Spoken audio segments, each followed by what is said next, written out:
দৃষ্টান্তমূলক শাস্তি ফাঁসির দাবি আমাদের নেত্রী মমতা বন্দ্যোপাধ্যায় তিনি রেখেছেন যে শাস্তির দৃষ্টান্তমূলক শাস্তি হিসাবে ফাঁসির দাবি তিনি রেখেছেন। আমাদের হাবড়া শহর তৃণমূল কংগ্রেসের পক্ষ থেকে এক প্রতিবাদী মহামিছিল এগিয়ে চলছেন হাবড়ার রাস্তা ধরে।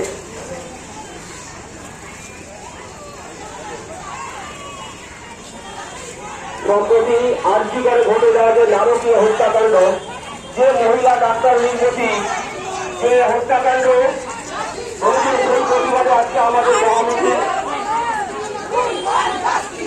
সেই প্রতিবাদে আজকে আমাদের মহামিছিল হাবড়া শহর